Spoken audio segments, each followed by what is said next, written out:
እለት የእግዚአብሔርን ቃል እያነበበ የማያሰላስል ከሆነ እግዚአብሔር በሱ ህይወት ምን እንዳቀደና እንዳሰበ ሊያውቅ አይችልም። አንድን የኤሌክትሪክ ሶኬት ሄደን ካልሰካ ነው ወይም ከኤልፓ ከሚመጣው ከዋናው ማሰራጫው ከሚመጣው መብራት ጋር ወይም ኃይል ጋር ሰክተን ካላገናኘ ነው ሶኬቱ ብቻውን ኃይል የለውም። የሚጸልይ ሰው ልክ ከእግዚአብሔር ጋር ኮኔክት እንዳደረገ አይነት ሰው ነው። ብርቱ ሰው ነው። የሚጸልይ ሰው በመንፈሳዊ ህይወቱ የበረታ ሰው ነው። ለመጸለይ የሚያስፈልገው መጸለይ ነው። አንዳንድ ሰዎች ለምንድነው ቤተክርስቲያን የማትመጣው ሲባል ትንሽ ሰራ አድርጌ እመጣለሁ ይላል። ትንሽ የሆነ ነገር ሰብሰብ አድርጌ እመጣለሁ ይላል። የእግዚአብሔር ቤት ትንሽ ሰብሰብ አድርገን የምንመጣበት ሳይሆን በእግዚአብሔር ቤት ሆነን የምንሰበስብበት ነው። አንዳንዴ በጣም ጸልየን ጸሎታችን ከጣራ የማያልፍበት ምክንያት ምናልባት ቂም ይዘን ይሆን? ይቅር ያላልነው ሰው ይኖር ይሆን?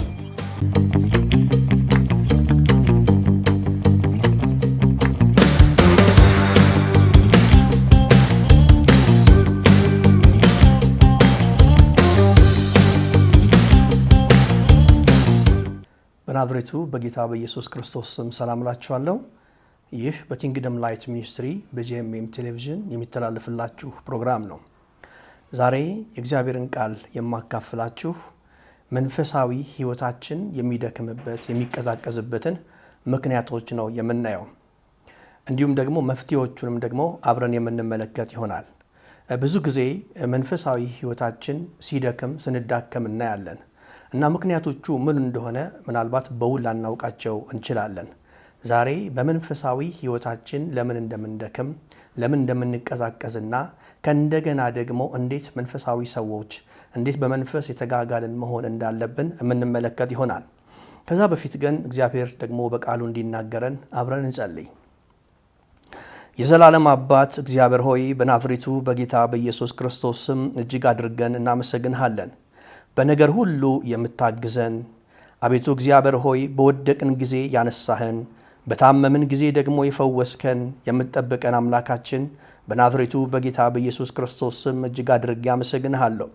ዛሬ ደግሞ እግዚአብሔር ሆይ ቃልህን እንድንማር ይህንን ዕድል ስለሰጠህን እጅግ አድርጌ አመሰግንሃለሁ። ቃልህ ዛሬም ሕያው ስለሆነ የሚሰራ ስለሆነ ለእያንዳንዳችን ስለምትናገረን አቤቱ እግዚአብሔር ሆይ አመሰግንሃለሁ። ይህንን ፕሮግራም ደግሞ ስለሚከታተሉ ወገኖች እግዚአብሔር ሆይ ጸልያለሁ። በናዝሬቱ በጌታ በኢየሱስ ስም ይህ የሚሰሙት ቃል ለህይወታቸው ለመንገዳቸው የሚጠቅም እንዲሆን በናዝሬቱ በጌታ በኢየሱስ ክርስቶስ ስም ጸልያለሁ። አቤቱ እግዚአብሔር ሆይ በየትኛውም አይነት የህይወት ውጣ ውረድ ያለ ሰው በኢየሱስ ክርስቶስ ስም ጸልያለሁ ነገር እንዲስተካከል መልኩ የጠፋ የተዘበራረቀበት በክርስቶስ ኢየሱስ ስም መልኩ እንዲስተካከል ቦታ እንዲይዝ በኢየሱስ ስም ጸልያለሁ። እግዚአብሔር ሆይ በአብርሆትህ ከኛ ጋር ስላለ ተመስገን። ስለምትረዳን ስለምታግዘን እግዚአብሔር ሆይ አመሰግንሃለሁ። በምትወደው ልጅህ በናዝሬቱ በጌታ በኢየሱስ ስም ጸለይን። እንግዲህ አንዳንድ ጊዜ በጣም በመንፈሳዊ ህይወታችን ጥሩ እንሆናለን፣ ደስተኞች እንሆናለን፣ መንፈሳዊነት ይሰማናል፣ መንፈስ ቅዱስ በህይወታችን ሲንቀሳቀስ ይሰማናል። አንዳንድ ጊዜ ደግሞ በመንፈሳዊ ህይወታችን ቀዝቅዘን ፈጽሞ ከእግዚአብሔር በጣም የራቀን የሚመስለን መንፈሳዊ ድርቀት ውስጥ የምንገባበት ጊዜ አለ እና እነዚህ ምክንያት አላቸው። በመንፈሳዊ ህይወታችን የምንደርቅበት ወይም የምንቀዛቀዝበት ሆነ ደግሞ ከእንደገና የምንጋጋልበት ምክንያት አለው። እነዚህን ምክንያቶች ነው የምንመለከተው። እንደ መነሻ እንዲሆነን ሁለተኛ ጢሞቴዎስ ምዕራፍ 1 ከቁጥር 6 እስከ 7 ያለውን ቃል እንመልከት። እንዲህ ይላል። በናዝሬቱ በጌታ በኢየሱስ ስም አነበዋለሁ። ስለዚህም ምክንያት እሳት እንደሚያቀጣጥል ሰው እጆቼን በመጫኔ በአንተ ያለውን የእግዚአብሔርን ጸጋ እንድታነሳሳ አሳስብሃለሁ። ይህንን የሚለው ጳውሎስ ነው ለጢሞቴዎስ። እግዚአብሔር የኃይልና የፍቅር ራስንም የመግዛት መንፈስ እንጂ የፍርሃትን መንፈስ አልሰጠንምና ይለዋል። እንግዲህ እጆቼን በመጫኔ የተካፈልከውን ይህንን ጸጋ እንድታነሳሳ እንድታቀጣጥለው አሳስብሃለሁ ይለዋል። በውስጡ ጢሞቴዎስ ጸጋ አለ። ይህ ጸጋ እንዳይዳፈን ጳውሎስ ይህንን ነገር ገላልጠህ ልክ እሳት እንደሚራገብ እና እሳት ሲራገብ ከእንደገና እንደሚቀጣጠል የሚያዳፍነውን ነገር ገላልጠህ ከእንደገና እንድትነሳሳ አሳስብሃለሁ ይለዋል። እንግዲህ የማነሳሳት ኃላፊነት የኛ ኃላፊነት ነው ማለት ነው። እግዚአብሔር ጸጋን ይሰጠናል። በውስጣችን ያለው ጸጋ ሊገለጥ እንደሚገባው እንዲገለጥ ግን የምናደርገው የምናነሳሳው እኛ ነን። ችላ ካልነው ግን ይዳፈናል ማለት ነው። ለምሳሌ አንድ ምሳሌ ልስጣችሁ። እናቶች ማታ ምግብ ከሰሩ በኋላ በኩሽና ምን ያደርጋሉ? እሳቱን ጠዋት ማግኘት ስለሚፈልጉ አመድ ላዩ ላይ አድርገው አዳፍነውት ያድራሉ። ጠዋት አመዱን ሲገላልጡት እሳቱን እንደዛው ሆኖ ያገኙታል። እንዲህ ነው ጳውሎስ እያለ ያለው። የተዳፈነ ነገር እንዳይኖር ልክ አመድ እንደሚገለጥ፣ አመድ ማለት እንግዲህ መንፈሳዊ ነገራችንን የሚሸፍን ብለን ልናስበው እንችላለን። እንዳንቀጣጠል የሚያደርግ ማለት ብለን ልናስበው እንችላለን። ስለዚህ ይህንን አመዱን ገላልጠህ እሳት እንደሚያራግብ ሰው በውስጥህ ያለውን ጸጋ አነሳሳው ይለዋል። እንግዲህ እንደዚህ እንደ ማራገቢያ የምንጠቀምበት ነገር ምንድን ነው ብለን ስናይ የተወሰኑ ነጥቦችን እያነሳን እንመለከታለን። በመንፈሳዊ ሕይወታችን ደካማ የሚያደርጉን ወይም ደግሞ መንፈሳዊ ሕይወታችን እንዲቀጣጠል የሚያደርጉንን ምክንያቶች ነው የምናየው። የመጀመሪያው ነገር የእግዚአብሔርን ቃል አለማንበብ ነው። ሰዎች የእግዚአብሔርን ቃል የማያነቡ ከሆነ ከእግዚአብሔር ቃል ጋር ኅብረት ከሌላቸው በውስጣቸው ያለው እሳት ይዳፈናል። ምክንያቱም የእግዚአብሔር ቃል ራሱ መንፈስ ስለሆነ ኃይል ስላለበት በውስጣችን ያለውን ጸጋ የማቀጣጠል አቅም አለው። የእግዚአብሔርን ቃል ማንበብ ብቻ ሳይሆን ማሰላሰልም ደግሞ አስፈላጊ ነው። ልክ ዝም ብለን እንደ ጋዜጣ ወይም እንደ ሌላ መጽሐፍ ዝም ብለን የምናነበው ሳይሆን ወይም ደግሞ አንድ ምዕራፍ ዛሬ አንብቤያለሁ፣ 2 ቁጥሮችን አንብቤያለሁ ለማለት አይደለም የእግዚአብሔርን ቃል የምናነበው። ወይም ደግሞ እግዚአብሔር ልጄ ቃል ያነባል ብሎ የሆነ ክሬዲት እንዲሰጠን ወይም ነጥብ እንዲሰጠን ሳይሆን ለሕይወታችን እንዲጠቅም አድርገን ነው የምናነበው እንጂ የሃይማኖትን ስርዓት ለመፈጸም አይደለም የእግዚአብሔርን ቃል የምናነበው። የእግዚአብሔርን ቃል አንብበን በስራ ቦታችን ደግሞ ያነበብነውን ነገር በየትኛውም ሁኔታ ውስጥ ብንሆን ያነበብነውን ነገር እያሰላሰልን ሜዲቴት እያደረግን መዋል ይኖርብናል። ልክ ሰውነታችን ለሰውነት የሚያስፈልጉ ንጥረ ነገሮች ወይም ማዕድናት እንደሚያስፈልጉት መንፈሳዊ ማንነታችን ደግሞ እንዲሁ ያስፈልገዋል። ስጋችን እንደዚህ ሚነራሎች ከሌሉ ወይም የተመጣጠነ ምግብ ካልበላን እንደሚደክም ሁሉ መንፈሳዊ ማንነታችን ደግሞ የእግዚአብሔር ቃል በሙላት ከሌለብን ይደክማል። ስለዚህ የእግዚአብሔርን ቃል ዕለት ዕለት ማንበብ ያስፈልጋል። ምግብ የምንበላው ዕለት ዕለት ነው። ሰውነታችን ዕለት ዕለት መብላትን ስለሚጠይቀን ዕለት ዕለት እንበላለን። የእግዚአብሔርን ቃል ደግሞ ዕለት ዕለት ማንበብና መመገብ ያስፈልጋል። ለምሳሌ አንድ ሰው ባለፈው ሳምንት በበላው ምግብ ዛሬ መኖር አይችልም። የግድ ዛሬ መብላት ይኖርበታል። የእግዚአብሔርን ቃል ደግሞ ድሮ ባነበብነው የድሮውን ነገር እያስታወስን ልንኖር አንችልም። የእግዚአብሔር ቃል ዕለት ዕለት ልክ ስጋችን እንደሚፈልግ ዕለት ዕለት መነበብ ያለበት ነው። የእግዚአብሔር ቃል በሙላት ሲኖርብን ከፈተናዎች ደግሞ እንድናለን። ለምሳሌ ጌታ ኢየሱስ በምድረ በዳ ሊፈተን በሄደ ጊዜ በማቴዎስ 4 ቁጥር 4 ላይ ሰይጣን ቀርቦ ጌታ ኢየሱስን እንደፈተነው እናያለን። ሰይጣን ጌታ ኢየሱስ ተርቦ እንደነበረ ስላየ እስኪ እነዚህን ድንጋዮች ዳቦ እንዲሆኑ በል አለው። ጌታም ደግሞ ከእግዚአብሔር ቃል ጠቅሶ ሲመልስለት እናያለን። እንዲህ አለው፣ ሰው በምግብ ብቻ አይኖርም ከእግዚአብሔር አፍ በሚወጣ ቃል ሁሉ እንጂ አለው። ስለዚህ ሰው በምግብ ብቻ አይኖርም፣ የሚኖረው በእግዚአብሔር ቃልም ጭምር ነው። ከእግዚአብሔር አፍ በሚወጣ ቃል ሁሉ ነው የሚለው ነው እንጂ በምግብ ብቻ አይኖርም። ምግብ ብቻ እየበላ እየኖርኩ ነው ያለ ሰው በመንፈሳዊ ሕይወቱ እየሞተ ነው፣ እየደከመ ነው ማለት ነው።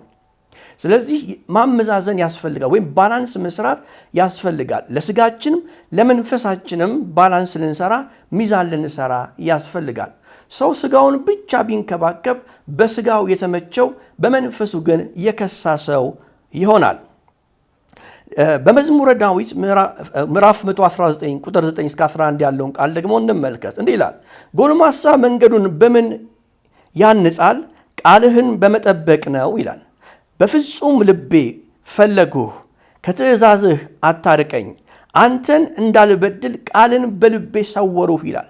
አንተን እንዳልበድል ቃልህን በልቤ ሰወርሁ። በልቡ የእግዚአብሔር ቃል አለ። ለምን? እግዚአብሔርን እንዳይበድል የሚመክረው፣ የሚገስጸው፣ የሚያበረታው የእግዚአብሔር ቃል በልቡ አለ ማለት ነው። እንደዚህ ነው በልባችን ከክፉ የሚያድነን፣ ከስተት የሚያድነን የእግዚአብሔር ቃል ያስፈልገናል ማለት ነው። ስለዚህ በመንፈሳዊ ሕይወታችን የበረታን እንድንሆን የእግዚአብሔር ቃል ያስፈልገናል። የእግዚአብሔር ቃል በሙላት ከሌለብን በመንፈሳዊ ሕይወታችን እንዳከማለን ማለት ነው። ሰው የእግዚአብሔር ቃል በሙላት ከሌለበት የመጀመሪያ የሚሆነውን እንመልከት። የእግዚአብሔር ፈቃድ ምን እንደሆነ አያውቅም። ሰው የእግዚአብሔር ቃል በውስጡ ከሌለ፣ ዕለት ዕለት የእግዚአብሔርን ቃል እያነበበ የማያሰላስል ከሆነ እግዚአብሔር በሱ ሕይወት ምን እንዳቀደና እንዳሰበ ሊያውቅ አይችልም። በሮሜ ምዕራፍ 12 ቁጥር 2 ያለውን ቃል እንመልከት።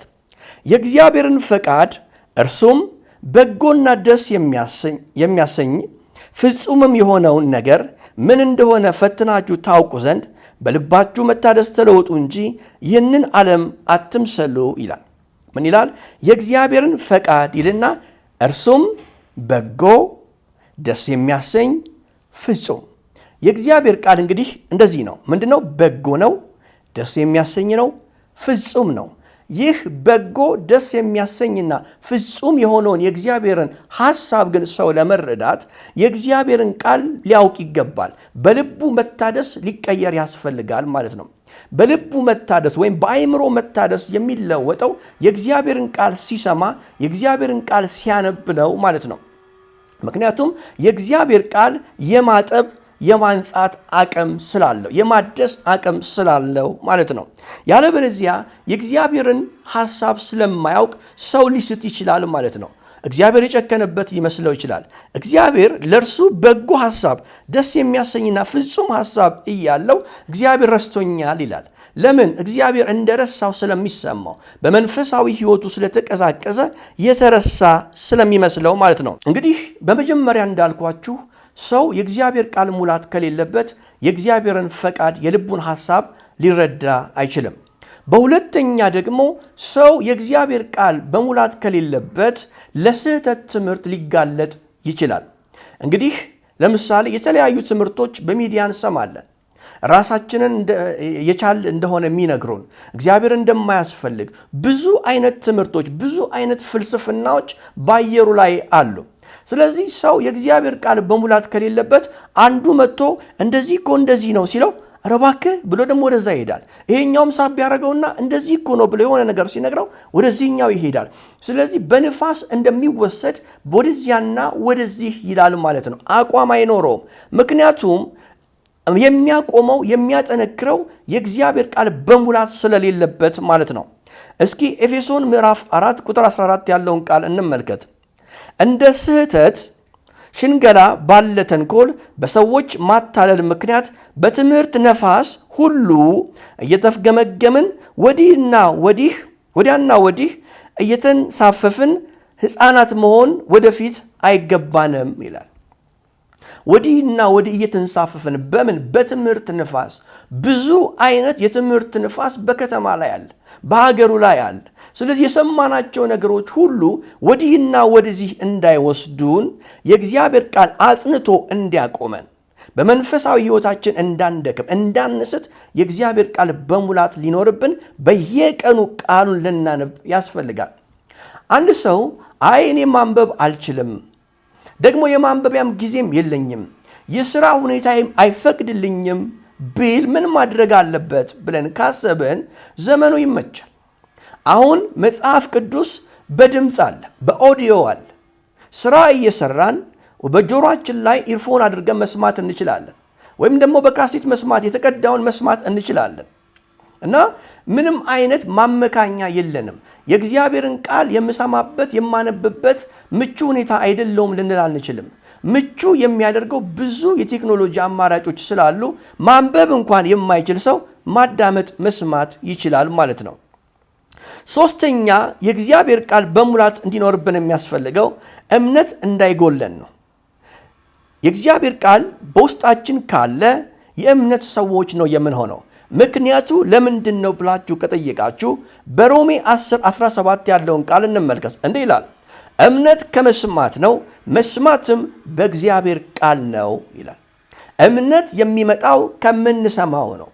የምንሰማው ደግሞ የእግዚአብሔር ቃል ከሆነ ቅድም እንዳልኳችሁ እግዚአብሔር ለኛ ያለውን መልካም የሆነውን ፍጹም የሆነውን በጎ የሆነውን ሐሳብ ልናውቅና ልንረዳ እንችላለን። በእግዚአብሔር ላይ ያለን እምነት ይጠነክራል ማለት ነው።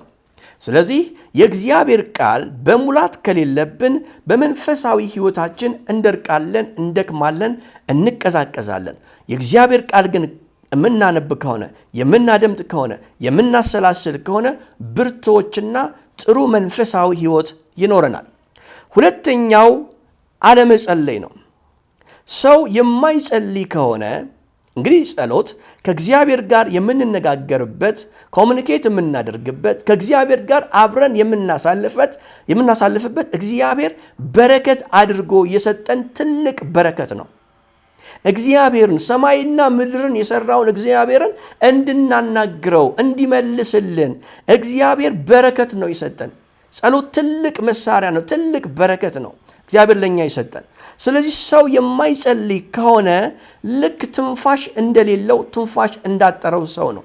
ሰው የማይጸልይ ሰው ትንፋሽ ያጠረው ሰው ነው ማለት ይቻላል። ትንፋሽ ያጠረው ሰው ሰውነቱ ይደክማል፣ ይዳከማል። ጸሎትም የማይጸልይ ሰው እንደዚሁ ነው። ሰው ትንፋሽ ሲያጥረው እንደሚዝል በመንፈሳዊ ሕይወቱ ይዝላል ማለት ነው። ይዝላል። ስለዚህ እንደ አየር ነው ማለት ነው ጸሎት። ዕለት ዕለት ልንጸልይ ያስፈልጋል።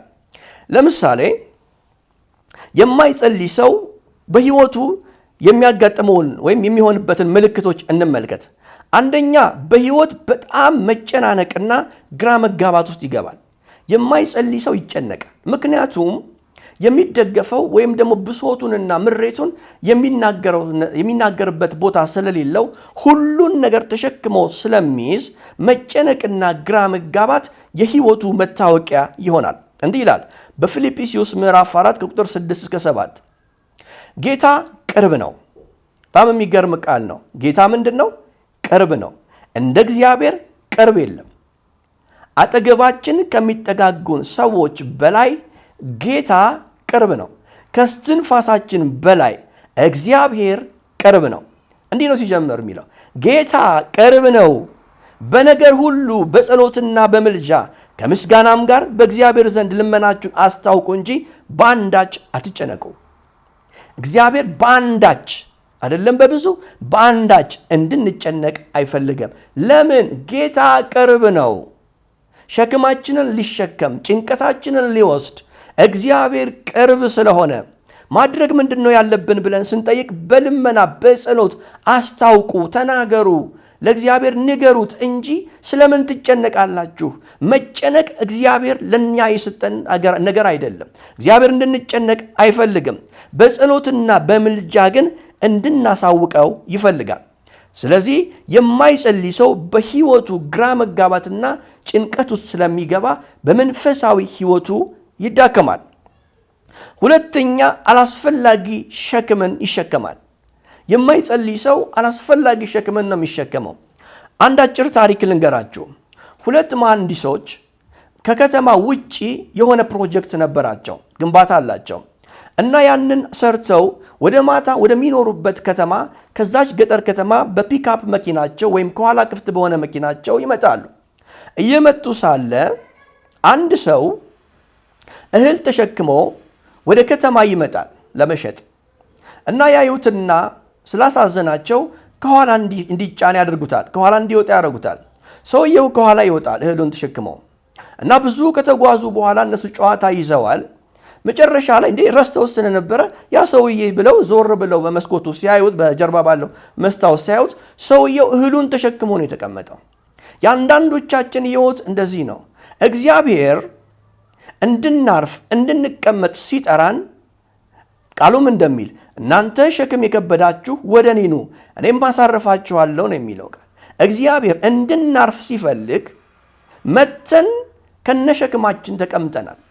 ጸሎት ሸክማችንን በእግዚአብሔር ፊት የምንጥልበት ወደ እግዚአብሔር የምናቀርብበት ነው። ለዚህ ማስረጃ እንዲሆነን ከእግዚአብሔር ቃል አንድ ስፍራ እንመልከት። አንደኛ ጴጥሮስ ምዕራፍ 5 ከቁጥር 6 እስከ 7 እንዲህ ይላል፣ እንግዲህ በጊዜው ከፍ እንዲያደርጋችሁ ከኃይለኛው ከእግዚአብሔር እጅ በታች ራሳችሁን አዋርዱ፣ ጸልዩ። እርሱ ስለ እናንተ ያስባልና። ያችሁ እግዚአብሔር ስለማን ያስባል? ስለ እናንተ ያስባልና። እናንተ ለልጆቻችሁ እንደምታስቡት ልጄ በላ አልበላ ምን ሆነ ብላችሁ እንደምታስቡት ይላል። እርሱም ስለ እናንተ ያስባልና የሚያስጨንቃችሁን ሁሉ በእርሱ ላይ ጣሉት። የሚያስጨንቃችሁን ግማሹን አይደለም፣ አንዱን አይደለም፣ ሁሉን በማን? በእግዚአብሔር ላይ ጣሉት። ስለምን ትጨነቃላችሁ? አላስፈላጊ ሸክም ስለምን ትሸከማላችሁ? በፊቱ ተንበርክካችሁ ራሳችሁን አዋርዳችሁ ለምን በእግዚአብሔር ፊት ጭንቀታችሁን ሁሉ አትጥሉም? የእግዚአብሔር ሐሳብ ነው። ስለዚህ አላስፈላጊ ሸክምን የተሸከመ ሰው በመንፈሳዊ ሕይወቱ ደካማ ይሆናል። በመንፈሳዊ ሕይወቱ እንዲበረታ ግን ሰው መጸለይ አለበት። ዕለት ዕለት መጸለይ አለበት። በሚመችም በማይመችም ሁኔታ ውስጥ ሆኖ ሰው መጸለይ ያስፈልገዋል ማለት ነው። በሶስተኛ ደረጃ እንግዲህ መጀመሪያ ምን ብያቸዋለሁ? የማይጸልይ ሰው በጣም ይጨነቃል፣ ግራ መጋባት ውስጥ ይገባል። ሁለተኛ አላስፈላጊ ሸክም የተሸከመ ሰው ነው። ሶስተኛ ደግሞ ኃይልን ያጣል፣ ኃይል የለውም። የማይጸልይ ሰው ኃይል የሌለው ሰው ነው ማለት ነው። ምክንያቱም ሰው ሲጸልይ ከፈጣሪው ጋር ከእግዚአብሔር ጋር ስለሚገናኝ ኃይልን ይቀበላል። እንዴት መሰላችሁ?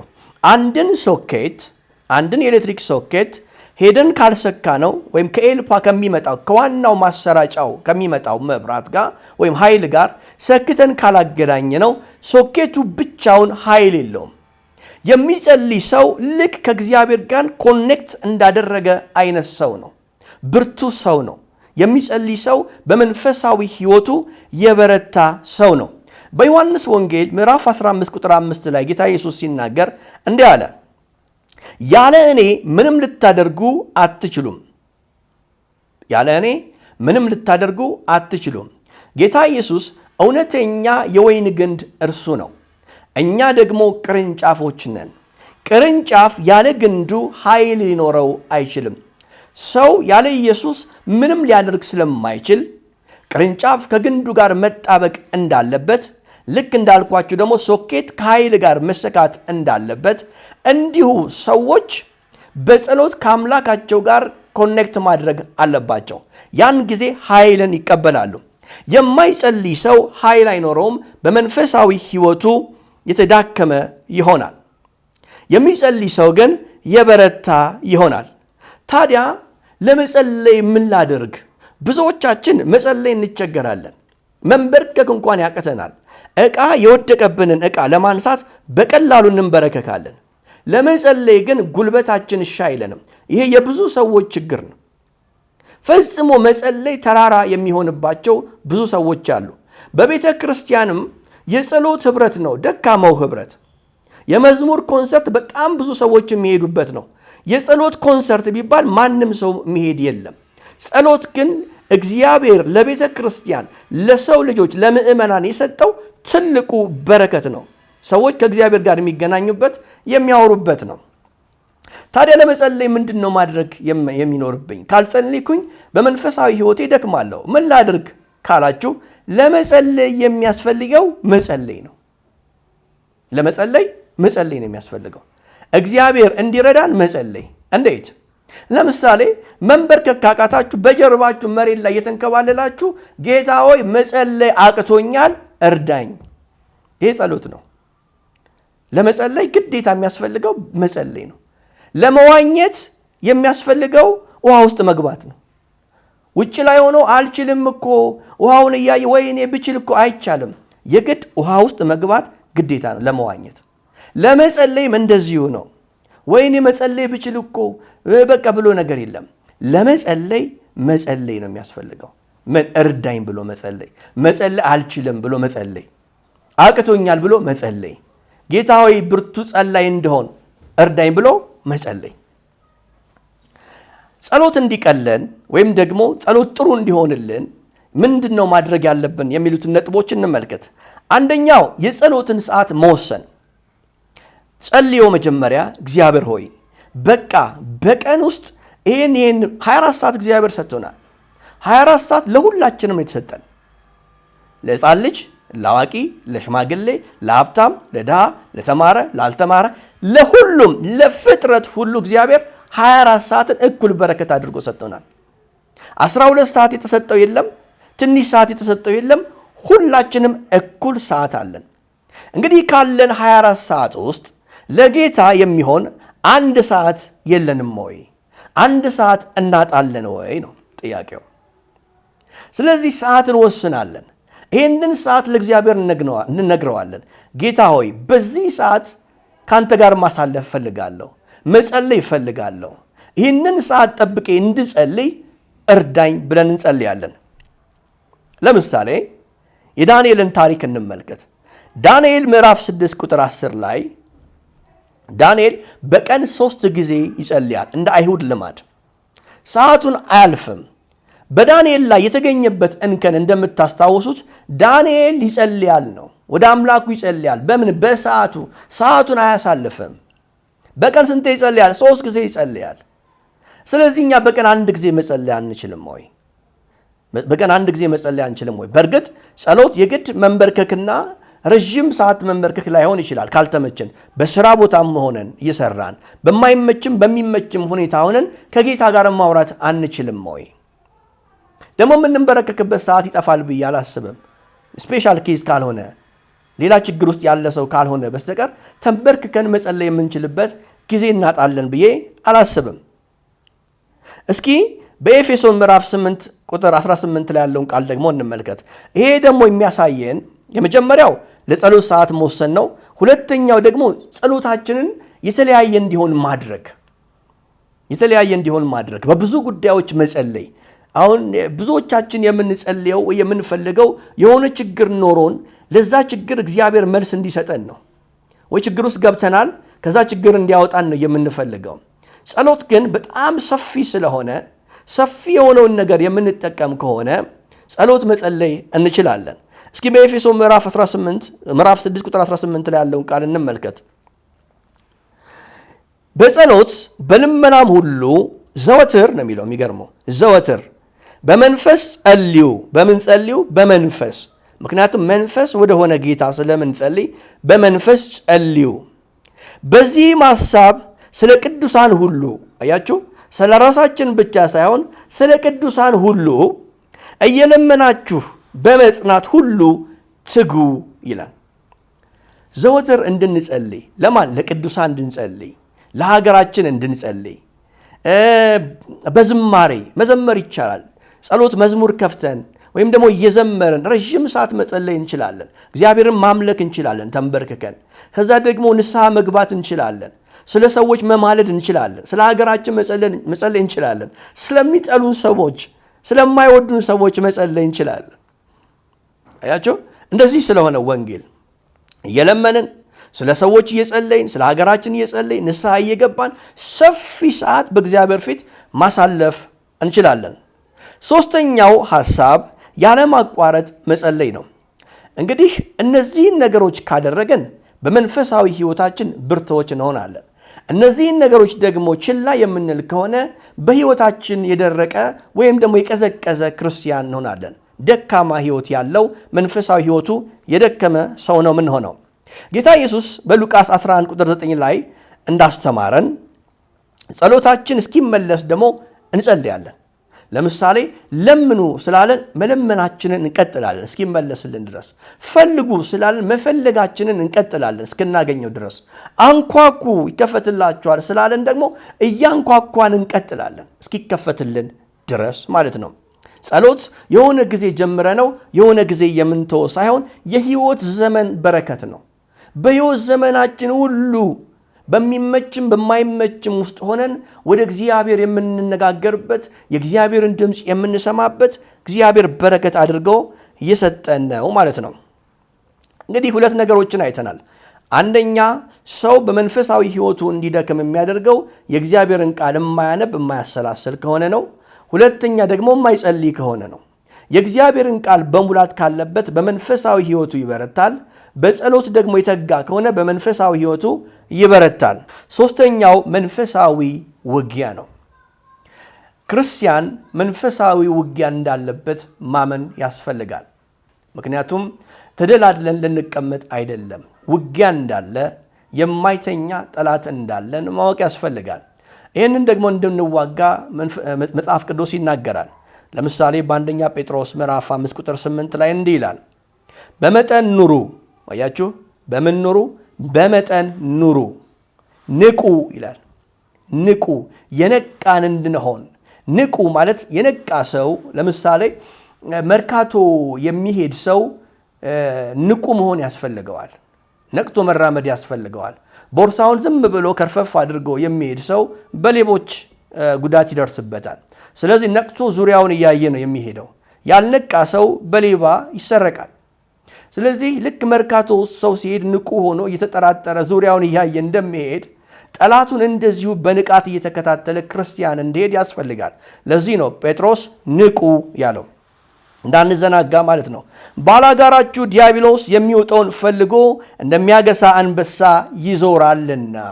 አያችሁ፣ ባላጋራ ማለት ጠላት ማለት ነው። ምን ፈልገው? የሚወጣውን ፈልጎ እንደሚያገሳ አንበሳ ይዞራልና ንቁ እያለ ነው። ስለዚህ መንፈሳዊ ውጊያ አለ ማለት ነው። ሰይጣን በፍጹም የጋልን እንድንሆን አይፈልግም።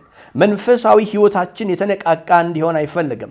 ምክንያቱም አንድ ሰው በመንፈሳዊ ሕይወቱ ተነቃቃ ማለት ለጠላት አስቸጋሪ ነው የሚሆነው። ጠላቱን የሚመታ ጠላቱን የሚያስጨንቅ ስለሚሆን ማለት ነው። በሌላ ደግሞ በኤፌሶን ምዕራፍ 6 ቁጥር 12 ላይ እንዲህ ይላል፣ መጋደላችን ከደምና ከሥጋ ጋር አይደለም፣ ከአለቆችና ከሥልጣናት ጋር፣ ከዚህም ከጨለማው ዓለም ገዢዎች ጋር፣ በሰማያዊም ስፍራ ካለ ከክፉ መንፈሳዊ ሰራዊት ጋር እንጂ ይላል። ስለዚህም በክፉ ቀን ለመቃወም ሁሉንም ፈጽማችሁ ለመቆም እንድትችሉ የእግዚአብሔርን ዕቃ ጦር ሁሉ ምን በሉ? አንሱ ይላል። የእግዚአብሔር ዕቃ ጦር ሁሉ ነው የሚለው፣ አንዱም ብቻ አይደለም፣ ሁሉን። ይህንን ሐሳብ ወደዚህ ክፍል ሄዳችሁ ማግኘት ትችላላችሁ፣ በደንብ ማጥናት ትችላላችሁ። እና ይህንን እንድናነሳ ያስፈልጋል። የተጋለጠ ሰው፣ ራሱን ያልከለለ ሰው፣ ለውጊያ ያልተዘጋጀ ሰው በጠላቱ ሊመታ ስለሚችል ሁል ጊዜ የነቃን እንድንሆን እግዚአብሔር ይፈልጋል። ለዚህ ነው ንቁ ያለው። ያልነቃ ክርስቲያን፣ ጠላት እንዳለው አውቆ ያልተነቃቃ ክርስቲያን በመንፈሳዊ ሕይወቱ ይዳከማል። የነቃ ክርስቲያን ግን በሕይወቱ የሚገጥመውን ነገር ሁል ጊዜ ቼክ ያደርጋል። አንድ ነገር በሕይወቱ ሀፕን ሲያደርግ ወይም ሲሆን ይሄ ነገር ምንድን ነው ብሎ መጸለይ ይጀምራል። ያንን ነገር መቃወምና መምታት ይጀምራል ማለት ነው። ንቁ ስለሆነ የሚወረወርበትን ድንጋይ ሁሉ ዝም ብሎ አይሰበስብም። ሲወረወርበት የወረወረበትን ጠላት መልሶ ይመታዋል። ጠላት ስል መጋደላችን ከሥጋና ከደም ጋር ግን አይደለም። እኛ ሰዎች አይደሉም ጠላቶቻችን። ሰዎች ሊጠሉን ይችላሉ፣ ጠላት ሊሆኑብን ይችላሉ። የእኛ ጠላትነት ግን ከሰዎች ጋር ሳይሆን ከሰይጣን ከዲያብሎስ ጋር ነው እንጂ እግዚአብሔር የወደደውን ክርስቶስ የሞተለትን ውድ የሆነውን ሰው እንድንጠላ እግዚአብሔር አይፈልግም። ይሄ ልናውቅ ይገባል። በፍጹም ሰዎችን ጠልተን እግዚአብሔርን ልንወድ አንችልም። ያ ሰው ውድ ሰው ነው። ክርስቶስ የሞተለት በደም ዋጋ የተገዛ ነው። እግዚአብሔር ተደርቦ ሊጠላው ስለማይችል ጠላታችን ብሎ መጽሐፍ ቅዱስ ያስቀመጠው ከሥጋና ከደም ጋር ሳይሆን ከአጋንንት ጋር ከሰይጣን ጋር መሆኑን ልንረዳ ይገባል። ስለዚህ ውጊያውን ተረድቶ የሚዋጋ ሰው በመንፈሳዊ ሕይወቱ የበረታ ይሆናል። ውጊያውን ግን ችላ ያለ ሰው ጉዳት ይደርስበታል ማለት ነው። መንፈሳዊ ሕይወቱ ይቀዛቀዛል ማለት ነው። አራተኛው ነጥብ ዓለማዊ ምኞት ነው። ዓለማዊ ምኞት መንፈሳዊ ሕይወታችንን የሚበላ እንደ ብል የሚበላ ውስጥ ለውስጥ የሚሰረስር አደገኛ በሽታ ነው። ሰው ዓለማዊ ምኞት ውስጥ ከገባ የእግዚአብሔርን ነገር ችላ ብሎ በዓለም ነገር ውስጥ ከተጠመደ መንፈሳዊ ሕይወቱ የሚቦረቦርበት የሚደክም አይነት ሰው ይሆናል። ብዙ ጊዜ በሕይወታችን ስኬታማ መሆን እንፈልጋለን።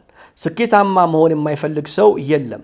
ግን ዓለም ስኬት የምትለው ነገር በሚጨበጥ በሚዳሰስ በሚቆጠር ነገር ስለሆነ ይህንን የሚጨበጥ የሚዳሰስና የሚቆጠርን ነገር ለማግኘት የእግዚአብሔርን ነገር ችላ ብለን ልንሄድ እንችላለን። እግዚአብሔር በማይከብርበት ነገር ልንገኝ እንችላለን። ይሄ ዓለማዊ ምኞት መንፈሳዊ ሕይወታችንን የሚጎዳ ነው ማለት ነው። እስኪ በአንደኛ ዮሐንስ ምዕራፍ 2 ቁጥር 15 ላይ ያለውን ቃል እንመልከት። እንዲህ ይላል፣ ዓለምን ወይም በዓለም ያሉትን አትውደዱ። አያችሁ፣ ዓለምን ወይም በዓለም ያሉትን አትውደዱ። በዓለምም ያለው ሁሉ እርሱም ይላል። እንግዲህ አትውደዱ የተባለው ከዚህ በኋላ የሚዘረዘሩት ናቸው። የሥጋ ምኞት እና የዓይን አምሮት፣ ስለ ገንዘብም መመካት ከዓለምም ስለሆነ እንጂ ከአባት ስላልሆነ ማንም የዓለምን ነገር ቢወድ የአባት ፍቅር በእርሱ ውስጥ የለም። ዓለሙም ይላል ምኞቱም ያልፋሉ፣ የእግዚአብሔር ፍቃድ የሚያደርግ ግን ለዘላለም ይኖራል። የዓለም ምኞት እንግዲህ የሥጋ ፍላጎት ነው። ሥጋችን የሚራበው ነገር አለ። ብዙ ምኞት፣ ብዙ ፍላጎት አለው። ያንን ረሃቡን ለማስታገስ የእግዚአብሔርን ነገር ችላ ብሎ የዓለምን ነገር ይፈልጋል። እግዚአብሔር ግን የእሱን ነገር እንድናስቀድም ይፈልጋል። አስቀድማችሁ መንግሥቱንና ጽድቁን ፈልጉ፣ ሌላ ሁሉ ይጨመራል ስለሚል ዓለምን የሚያስቀድም ሰው፣ ኢነርጂውን ሁለ ነገሩን ለዓለም የሚሰጥ ሰው በመንፈሳዊ ሕይወቱ የደከመ ግን ዓለም ስኬት የምትለውን የሚቆጠረውን ነገር ሊያገኝ ይችላል። ስለዚህ ዓለማዊ ምኞት በሕይወታችን ደካማ፣ በመንፈሳዊ ሕይወታችን ደካማ፣ ከእግዚአብሔር ደግሞ ራቅ ያለን ያደርገናል። የዓለምን ምኞት ማለትም የሥጋን አምሮት፣ እዚህ ጋር የተጠቀሱትን የሥጋ ምኞት፣ የዓይን አምሮት፣ በገንዘብ መመካት የሚሉትን ነገሮች ችላ ብለን ይሄ ማለት አንሰራም ማለት አይደለም። አንሰራም ወይም ገንዘብ አያስፈልግም፣ መበልጸግ አያስፈልግም ማለት አይደለም።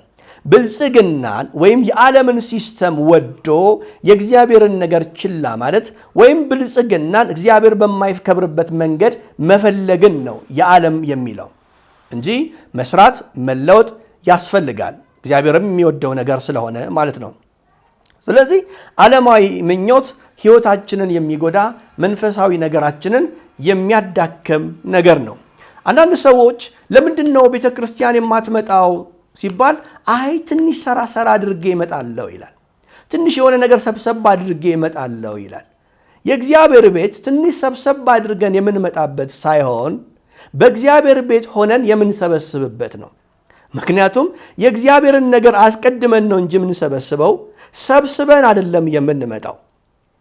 እግዚአብሔር ጊዜያችንን፣ ገንዘባችንን፣ ዕውቀታችንን፣ ጉልበታችንን ይፈልጋል። ለዚህ ነው እግዚአብሔር አምላክህን በፍጹም ልብህ፣ በፍጹም ሐሳብህ፣ በፍጹም ነፍስህ ውደድ። እቺ የመጀመሪያይቱ ትእዛዝ ናት። ቀጥሎ ያለችው ይህችን ትመስላለች፣ ባልንጀራን እንደ ራስ አድርገህ ውደድ ይላል። ስለዚህ እግዚአብሔር ሁለንተናችንን ይፈልጋል። ዕውቀታችንን፣ ገንዘባችንን፣ ትዳራችንን፣ ልጆቻችንን፣ ሁለንተናችን የእግዚአብሔር እንዲሆን ያስፈልጋል እንጂ እግዚአብሔርን ትተን የሆነ ቦታ ሰብስቤ እመጣለሁ የሚባል ሂሳብ በእግዚአብሔር ሕይወት ውስጥ ወይም በእግዚአብሔር መንግሥት ውስጥ ያለ ስሌት አይደለም። ለዚህ ነው ዓለማዊ ምኞትን ወይም የዓለምን ሲስተም እንድንርቅ እግዚአብሔር የሚፈልገው። ሌላው አምስተኛው የተደበቀ ኃጢአት ነው። የተደበቀ ኃጢአት መንፈሳዊ ሕይወታችንን ይጎዳል። ሰው ኃጢአቱን ደብቆ ሳይናዘዝ በልበ ደንዳናነት ንስሐ ሳይገባ ሳይመለስ፣ እንደምታውቁት ንስሐ መግባት ማለት ጌታ ሆይ በድያለሁ፣ አጥፍቻለሁ፣ ይቅር በለኝ ብሎ በማግስቱ ደግሞ ጌታ ሆይ በድያለሁ፣ አጥፍቻለሁ እያሉ መኖር አይደለም። ንስሐ ማለት ወደ ሰሜን እንሄድ ከነበረ አቅጣጫ ቀይረን ወደ ደቡብ ወይም ወደ ምስራቅ መሄድ ማለት ነው። ፈጽሞ ያኛውን መንገድ እግዚአብሔር የማይከብርበትን መንገድ ትተን እግዚአብሔር ወደሚከብርበት መንገድ መመለስ ማለት ነው ንስሐ ማለት። ስለዚህ የተደበቀ ኃጢአት ሕይወታችንን፣ መንፈሳዊ ሕይወታችንን የሚጎዳ ነው። ስለዚህ መግለጥ ያስፈልጋል። በእግዚአብሔር ፊት ሊደበቅ የሚችል የትኛውም አይነት ኃጢአት የለም። በራችንንም ዘግተን የትኛውንም ልክ ዳዊት እንዳለ በሰማይ ብሄድ አንተ አለ፣ ከምድር በታች ብወርድ አንተ አለ፣ በሲኦል ብወርድ አንተ አለ። እግዚአብሔር የሌለበት ቦታ የለም። ከእግዚአብሔር የምንሰውረው አንዳች ነገር የለም። ስለዚህ ለእግዚአብሔር ግልጽ መሆን ጥሩ ነው። ግልጽ መሆን ለሰዎች ግልጽ መሆን ባንችል፣ ለእግዚአብሔር ግን ግልጽ መሆን አስፈላጊ ነው። ግልጽ ስንሆን አንችልም ብለን ስንነግረው ይሄ ነገር አቅቶኛል፣ አልቻልኩም፣ ማቆም አልቻልኩም፣ መተው አልቻልኩም፣ እንድትረዳኝ እፈልጋለሁ ካልን እግዚአብሔር ሊረዳን ይፈልጋል። ምክንያቱም ይረዳናል እግዚአብሔር። አይደብቀን ግን በግብዝነት እንደፈለግን በልብ ደንዳናነት በኃጢአታችን በዓለም ነገር እየጨለጥን የምንቀጥል ከሆነ መንፈሳዊ ሕይወታችን ይዳከማል፣ እየደከመን እንሄዳለን ማለት ነው። ስለዚህ የተደበቀ ኃጢአት መገለጥ ያስፈልገዋል። ሌላው አንዳንዴ ደግሞ ላናውቅ እንችላለን። ምን ውስጥ እንዳለን ላናውቅ እንችላለን። ኃጢአት ያደረገን ክፉ ነገር ያደረገን እንኳን እማናውቅ ከሆነ እንደዚህ ብሎ መጸለይ አስፈላጊ ነው። የተሰወረ እኔ የማላውቀው ኃጢአት ካለ፣ አንተ የማትከብርበት ነገር ካለ እባክህን አድነኝ ብሎ መጸለይ ያስፈልጋል። እግዚአብሔር ያድነናል፣ ይመልሰናል።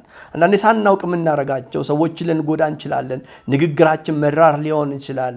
ሰዎች በእኛ እየተጎዱ ሊሆን ይችላል። እኛ ላናውቅ እንችላለን እና ይህንን ደግሞ እግዚአብሔር እንዲያድነን ከተሰወረ ከማናውቀው ነገር እግዚአብሔር እንዲጠብቀን መጸለይ ያስፈልጋል።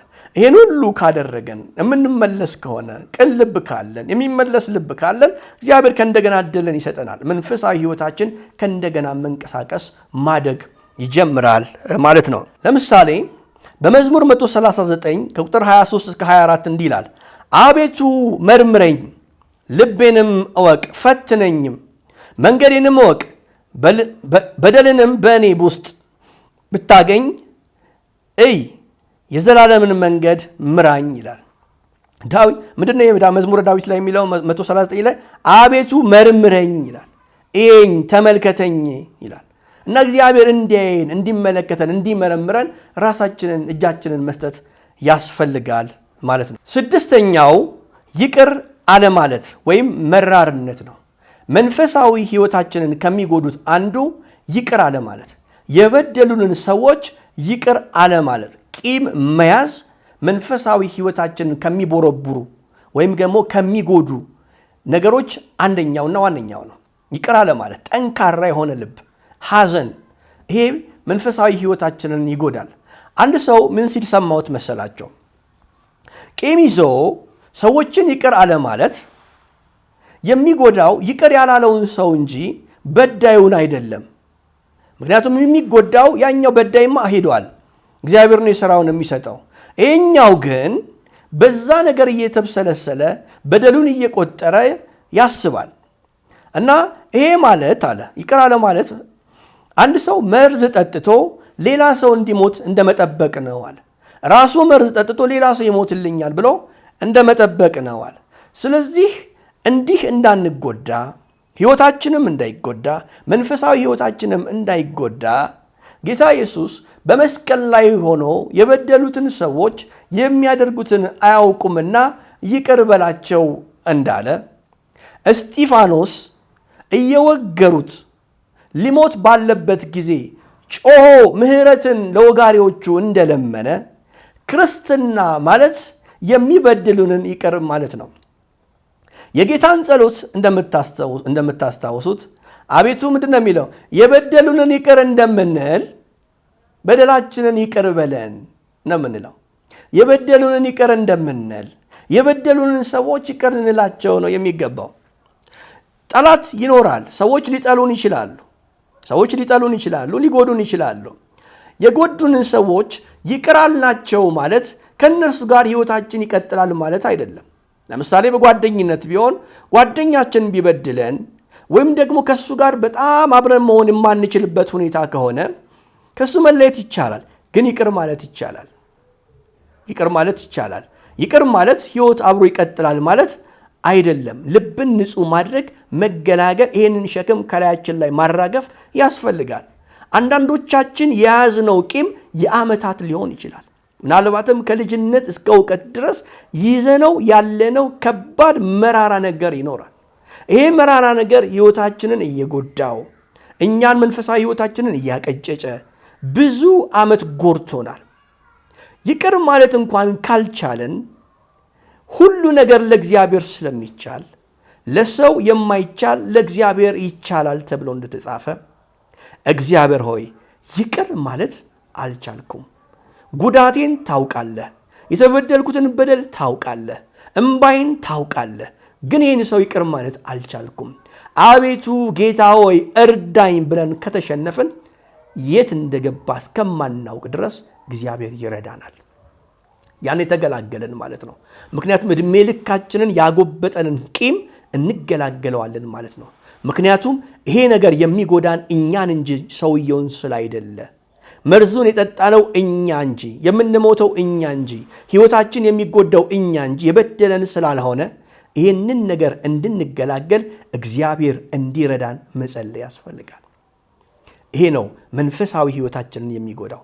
ይቅር ካልን ግን ሕይወታችን ከእንደገና ያብባል፣ መንፈሳዊ ሕይወታችን ከእንደገና ያድጋል ማለት ነው። በማርቆስ ወንጌል ምዕራፍ 11 ቁጥር 25 ላይ እንዲህ ይላል፣ ለጸሎትም በቆማችሁ ጊዜ አያችሁ፣ ለጸሎትም በቆማችሁ ጊዜ በሰማያት ያለውን አባታችሁን ደግሞ ኃጢአታችሁን ይቅር እንዲላችሁ በማንም ላይ አንዳች ቢኖርባችሁ ይቅር በሉት። ጸሎታችሁ እንዳይከለከል እግዚአብሔር ጸሎታችሁን እንዲሰማ ከፈለጋችሁ በማንም ላይ አንዳች ነገር ቢኖርባችሁ ወይም በማንም ሰው ላይ ቂም ይዛችሁ ከሆነ ያንን ሰው ይቅር በሉት ይላል። አንዳንዴ በጣም ጸልየን ጸሎታችን ከጣራ የማያልፍበት ምክንያት ምናልባት ቂም ይዘን ይሆን? ይቅር ያላልነው ሰው ይኖር ይሆን? ይህንን መፈተሽ ያስፈልጋል። ተንበርክከን ብለን ግድግዳ አልፈርስ ያለው እንደ ቋጥኝ የሆነብን ነገር አልሰራ ያለው ለምን ይሆን? የሆነ ሰው ላይ ነክሰን የያዝነው ነገር ይኖር ይሆን? እንደዚህ ነው የሚለው፣ ለጸሎት በቆማችሁ ጊዜ ይላል። በጸሎት በሰማያት ያለው አባታችሁ እግዚአብሔር አባታችን ነው፣ ደግሞ ኃጢአታችሁን ይቅር እንዲላችሁ። ይገርም እኮ ነው። በማንም ላይ አንዳች ቢኖርባችሁ ይቅር በሉት። እግዚአብሔር ቃል እንደዚህ ነው። እግዚአብሔር ቃል የሚለው ይቅር እንድንል ነው።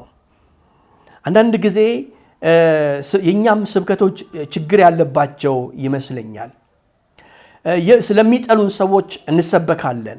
ስለሚጠሉን ሰዎች ይኸውልህ የጠላ ሰው አይኑ እያየ እንዲህ ይሆንልሃል፣ የሚጠሉ ሰዎች አይናቸው እያየ እንዲህ ይሆንልሃል የሚሉ ስብከቶችም ብዛት እንዳሉ አያለው። ይህ መጽሐፍ ቅዱሳዊ አይደለም። መጽሐፍ ቅዱስ የሚለው የሚጠሏችሁን ውደዱ፣ የሚያሳድዳችሁን መርቁ ነው የሚለው። ጠላቴ አይኑ እያየ ሰውን እያሰብን ተሳክቶልኝ የሆነ ነገር ሆኖልኝ አሳየዋለሁ ብዬ ስዘምር ወይም ደግሞ በሆነ ጉባኤ ጠላትህ የጠላ ሰው አይኑ እያየ እንዲህ ይሆንልሃል፣ እግዚአብሔር እንደዚህ ያደርግሃል እያለን ስንሰበክ የሚጠላን ሰው ደግሞ በሌላ ጉባኤ እሱም እንደዚህ የተሰበከ ሊሆን ይችላል። አያችሁ፣ በሌላ ሰባኪ ይሄኛው ስለ ጠላቱ ይሰበካል፣ በዚህኛው ጉባኤ ይሄኛው ስለ ጠላቱ ይሰበካል። የሚሆነውን ነገር ይጠብቃል። በቃ ጠላቱ እንዴት እንደሚያሳረረው እግዚአብሔር ባርኮት በቃ የሆነ ነገር ሆኖለት እንዴት እንደሚያሳየው ያስባል። ይሄ ወንጌል አይደለም። የሚጠሉንን እንድንወድ ነው። በፍጹም እንዲህ አይነት ወንጌል የለም። እግዚአብሔር አንደኛውን ጠልቶ አንደኛውን የሚወድበት ምንም አይነት የመድሎ መድረክ የለውም። ይህንን ማሰብ ያስፈልጋል።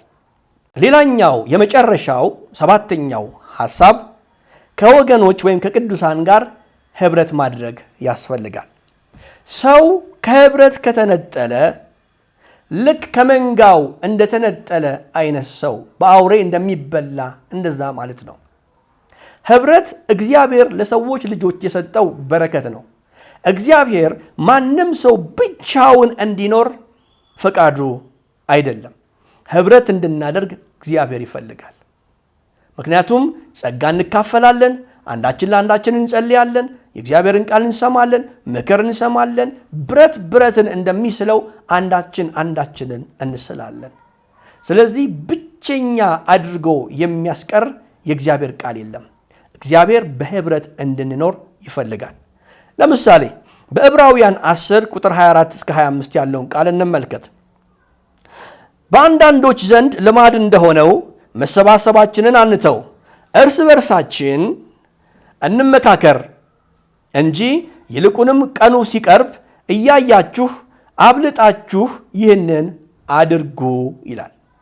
እንግዲህ የዕብራውያን ጸሐፊ ነው ይህንን የሚለው። በአንዳንዶች ዘንድ ልማድ እንደሆነው መሰባሰባችንን አንተው ይላል። አንድ ነገር ልንገራችሁ። ጌታ ኢየሱስ አገልግሎት ከመጀመሩ በፊት 12 ሰዎችን መርጧል። ጌታ ብቻውን አይደለም ያገለግለው፣ ከ12ቱ ጋር ነው የነበረው። ብቸኛ እንድንሆን እግዚአብሔር ፈቃዱ አይደለም። ምንም እንኳን ከ12ቱ አንዱ ይሁዳ ቢሆንም፣ ምንም እንኳን ከሰዎች ጋር ኅብረት ሲኖረን ይሁዳ ከመካከላችን ባይጠፋም፣ ይሁዳ ስላለ ከኅብረት ልንለጠል አያስፈልግም። ቢያንስ 11 ሰዎች አሉ። አንድ ሰው ነው ይሁዳ የሆነው። አያችሁ፣ ሰዎችን ፈጽሞ ልንጠላ፣ ኅብረትን ልንጠላ እግዚአብሔር አይፈልግም። በኅብረት እንድንሆን እግዚአብሔር ይፈልጋል። ጌታ ኢየሱስ እንኳን በኅብረት ነው ያገለገለው። 12 ሰዎችን መርጦ ብቻህን ሁን፣ ከሰዎች ጋር ኅብረት አታድርግ የሚል አጋንንት ነው፣ ወይም ደግሞ ጥሩ አስተሳሰብ አይደለም። እግዚአብሔር በኅብረት እንድንሆን ይፈልጋል። ለምሳሌ በሐዋርያት ሥራ ምዕራፍ 2 ከቁጥር 46-47 ያለውን ቃል እንመልከት። በየቀኑም ማለትም ሐዋርያቱ በአንድ ልብ ሆነው በመቅደስ እየተገኙ በቤታቸውም እንጀራ እየቆረሱ በደስታና በጥሩ ልብ ምግባቸውን ይመገቡ ነበረ ይላል። በየቀኑ ይገናኙ ነበረ ይላል። መገናኘት ላንችል እንችላለን፣ ግን የምንገናኝባቸውን ሁኔታዎችን እየፈጠርን ወደ ቤተ ክርስቲያን እየሄድን ወደ ባይብል ስተዲ መጽሐፍ ቅዱስ ወደሚጠናበት ስፍራ እየሄደን ሰዎች ወደሚጸልዩበት ስፍራ እየሄደን ኅብረት ልናደርግ ያስፈልጋል። በኅብረት ውስጥ ሕይወትና በረከት አለ። ምክንያቱም ወንድሞች በኅብረት ቢሆኑ መልካም ነው፣ እነሆም ያማረ ነው። በጣም ያማረ ነው። ኅብረት በጣም የሚያምር ነገር ነው። እግዚአብሔር የፈጠረው ነገር ነው። እግዚአብሔር በዛ ሕይወትና በረከትን አዟል ይላል። በኅብረት ውስጥ የሚለቀቅ በረከት ስላለ፣ ስለዚህ ከኅብረት የተነጠለ ሰው በሕይወቱ ይደክማል፣ በመንፈሳዊ ሕይወቱ ደካማ ይሆናል። ኅብረት ውስጥ ያለ ግን በኅብረቱ የሚለቀቀው ኃይል ያገኘዋል፣ ጠንካራ ይሆናል፣ በመንፈሳዊ ሕይወቱ የበረታ ይሆናል። እንግዲህ በመጨረሻ እናጠቃለሁ ሐሳባችንን። መንፈሳዊ ሕይወታችን እንዲበረታ ወይም እንዲደክም የሚያደርጉ 7 ነጥቦችን አይተናል። እስኪ ወደ ኋላ መለስ ብለን እናስባቸው። አንደኛ፣ የእግዚአብሔርን ቃል ማንበብ በመንፈሳዊ ሕይወታችን የበረታን ያደርገናል። ማናነብ ከሆነ ደግሞ በመንፈሳዊ ሕይወታችን ደካሞች ያደርገናል። ሁለተኛው ደግሞ መጸለይ ያስፈልጋል። የማይጸልይ ሰው በመንፈሳዊ ሕይወቱ ይደክማል። የሚጸልይ ሰው ግን ከኃይል ጋር ስለሚገናኝ፣ ከእግዚአብሔር ጋር ስለሚገናኝ የበረታ ይሆናል። ሶስተኛው ደግሞ መንፈሳዊ ውጊያ እንዳለ ማሰብ ያስፈልጋል። ስለዚህ ለመንፈሳዊ ውጊያ መዘጋጀት ያስፈልጋል። የማይዋጋ ሰው ደካማ ይሆናል። የሚዋጋ ሰው ግን ያሸነፈ ይቀጥላል። አራተኛው ዓለማዊ ምኞት ነው። ከዓለማዊ ምኞት ይልቅ እግዚአብሔርን ማስቀደም ያስፈልጋል። ዓለሙም ምኞቱም ያልፋሉ ስለሚል ሰው ግን አስቀድሞ የእግዚአብሔርን መንግሥት ከፈለገ ሌላው አስፈላጊ የሆኑ ነገሮች ይጨመሩለታል። አምስተኛው ኃጢአትን መናዘዝ ያስፈልጋል። ኃጢአትን ተናዞ መተው ያስፈልጋል። ስድስተኛ የበደሉንን ሰዎች ይቅር ልንላቸው ያስፈልጋል፣ ቂም ይዘን ጸሎት ስለሚያስቸገር። የመጨረሻው ደግሞ 7ኛው ከቅዱሳን ጋር ኅብረት እንድናደርግ ያስፈልጋል። ከምን ጋር ልንነጠል አያስፈልግም። በቤተ ክርስቲያን መገኘት፣ መጽሐፍ ቅዱስ ከወገኖች ጋር ማጥናት፣ አብሮ ደግሞ መብላት መጠጣት ያስፈልጋል ማለት ነው። እነዚህን ካደረግን በመንፈሳዊ ሕይወታችን የበረታ እንሆናለን።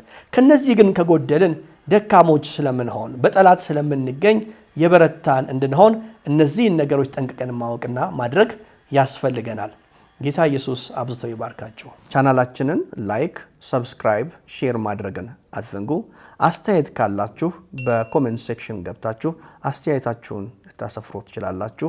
ኢየሱስ ክርስቶስን እንደ ግል አዳኛው ለመቀበል ከወሰኑ የሚከተለውን ጸሎት ከኔ ጋር ይጸልዩ። እግዚአብሔር አባት ሆይ በኢየሱስ ስም ወደ አንተ እመጣለሁ። ኃጢአተኛ መሆኔን እመሰክራለሁ። እናም ያንተን ይቅርታ እፈልጋለሁ። ኢየሱስ ክርስቶስ ለኃጢአቴ እንደሞተ ከሙታንም ደግሞ እንደተነሳ አምናለሁ። ከኃጢአቴ ርቄ በደሙ እንድታነጻኝ እለምንሃለሁ። ጌታ ኢየሱስ ሆይ ወደ ልቤ ግባ፣ አዳኝና ጌታዬ ሁነኝ። በቅዱስ መንፈስህ ሙላኝ፣ በየቀኑ ላንተ እንድኖር እርዳኝ። ስላዳንከኝ አመሰግንሃለሁ። በኢየሱስ ክርስቶስ ስም አሜን። ትርፉ ሞት ነው ተወንድሜ፣ አያዛልቅ ባጢአት መዋኘት። ወስነ ተቀበል ጌታን በልብ፣ ኃጢአት አያባብን ጨክነ ተወው ይቅርብ።